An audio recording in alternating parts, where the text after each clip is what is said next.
Buongiorno cari amici, benvenuti anche oggi in una piccola live splash del vostro maledetto veneziano. Oggi vorrei rispondere a Amicizia che guardando il video su Terra Piatta e Green Pass, quello di maledetto veneziano, mi ha fatto una domanda: come facciamo a sapere se abbiamo un buon karma e il rispetto dei nostri diritti costituzionali e naturali dove lo poni? Ma prima di dare una risposta a questa cara amicizia che mi segue da tanti anni, vorrei dirvi che il The Guardian Veneto Veneziano, prima di tutto il The Guardian alle 21:30 di lunedì e venerdì alle 21:30 è sempre nel canale per le dirette con le sebine interattive gratuite. E se non l'avete ancora fatto, cercate sul tubo il The Guardian, vi iscrivete così potete fare le domande al lunedì sera e al venerdì sera. Invece a mercoledì alle 21 nel canale Marietto Veneziano sono accompagnato da Ildegarda per le domande delle sibille interattive gratuite. In più vi ricordo che abbiamo due gruppi piuttosto corposi. Il primo gruppo, il più antico, è i casti sacerdotali, sempre su Facebook, è gratuito, vi potete iscrivere tutti. E il secondo gruppo è radionica, radiestesia, teologia ed ermetismo. Lì siamo già 1600 amicizie che ci seguono con interesse. In più vi ricordo che il Legame Maledetto Veneziano hanno anche un sito, il sito del Capitano, il link è sotto qui in descrizione, e anche dei gruppi su Telegram, sempre il link sotto in descrizione. La particolarità del sito del Capitano è che è uno dei più battuti a livello italiano per circuiti radionici, quadranti radioestetici, dove il nostro Marietto ha fatto nel 2015 20 EBU con tanto di istruzioni e sono gratuiti, possono scaricare.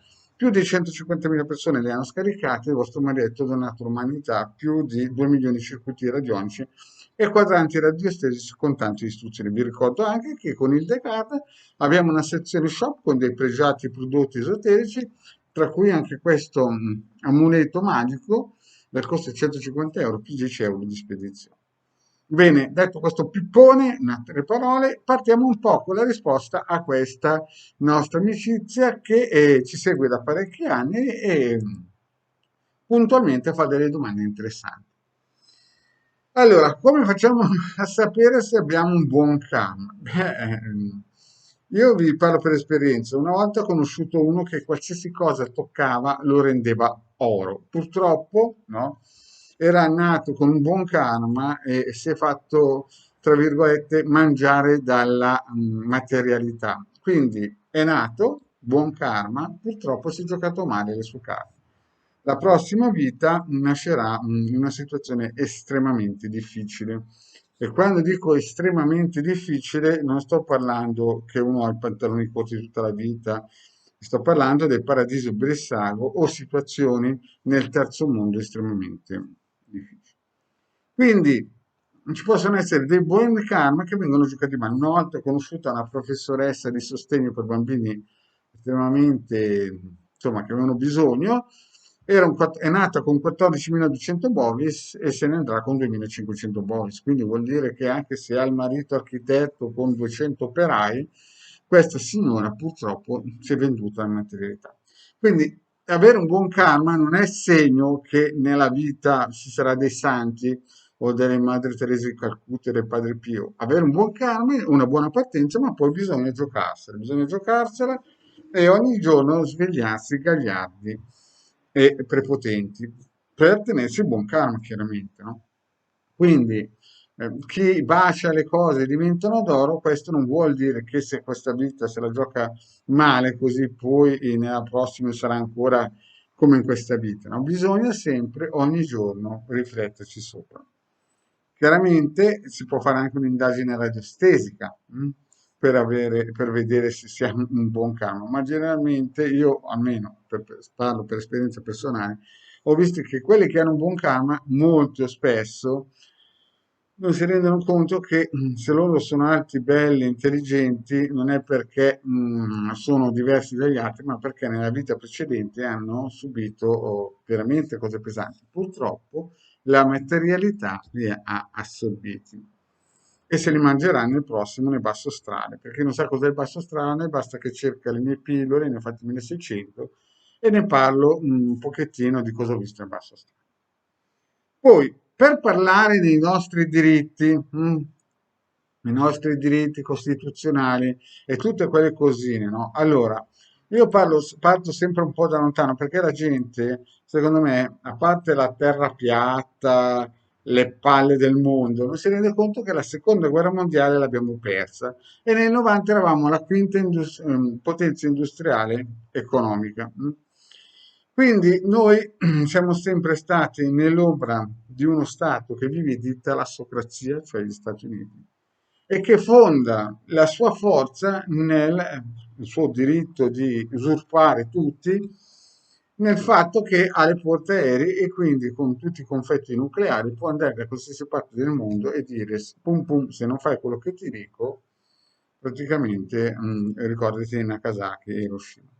Quindi questi diritti costituzionali, no, che insomma ci mettono come una gabbietta nel criceto e ci fanno credere che questa sia democrazia, c'è la destra e la sinistra. Poi non è che bisogna essere degli Einstein, no? Ma appena si apre il telegiornale si vede che una volta la destra fa quello che vorrebbe fare la sinistra, una volta la sinistra fa quello che vorrebbe. Non si capisce più dove è la destra e dove è la sinistra. Questo perché fondamentalmente siamo come i criceti dentro questa ruota che gira. Ma dentro questa ruota che gira noi siamo protetti da questa talassocrazia. Per chi non ha capito bene, qualche mese fa, il canale Suez, no, qualcuno ha voluto far vedere i muscoli e hanno fatto arenare o accidentalmente si è arenata scusate, una super nave che portava il prodotto di lì. Se si fosse arenata per più mesi, praticamente il 30% di tutti i prodotti che noi conosciamo chiaramente avrebbero avuto un rialzamento del prezzo. E quindi cosa vuol dire? Non dico guerre civili, ma insomma sommosse popolari, tutto questo. Quindi i nostri diritti costituzionali dipendono fondamentalmente finché le super petroliere, chiamiamole così, le super navi americane, le portaerei vanno in giro per il mare, fanno vedere i muscoli e la gente ci crede. Dopodiché, chiaramente, dove andremo a finire, basta guardare, aprire la finestra e guardare cosa succede nel terzo mondo, noi siamo destinati a ritornare lì. Quindi, non è che io sono per il Green Pass, io sono perché se uno ha un buon karma e se lo gestisce bene, no, può chiaramente superare questi periodi. Se uno ha un karma claudicante, oppure ha un buon karma è nato buono, ma poi si è attaccato un po' troppo alla materialità, vuole andare in giro col Mercedes, vuole andare di qua, vuole andare di là, tratta gli operai magari come delle cioccolate, è chiaro che di conseguenza chi semina raccoglie. Quindi la storiella dei diritti costituzionali terranno finché le portaerei americane avranno, come si dice, non il kerosene, ma la produzione nucleare e l'India e la Cina e la Russia non avranno abbastanza portaerei per spaccare questo dominio. Questo dominio quindi più o meno durerà ancora 50 anni secondo gli esperti militari e quindi tutti i nostri diritti costituzionali dureranno ancora per 50 anni.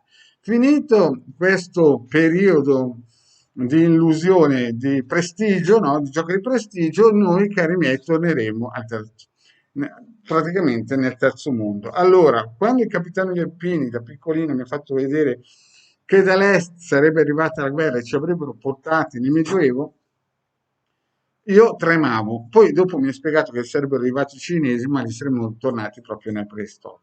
Allora, a questo punto, no, io non ci sarei stato più, no? Adesso, fra un po', ve l'ho già spiegato nel 2012 che dal 2020 sarebbe arrivata una suppostina. Molto probabilmente qualcuno, non dico che con Equitalia l'ha già presa, no, io queste cose non le dico.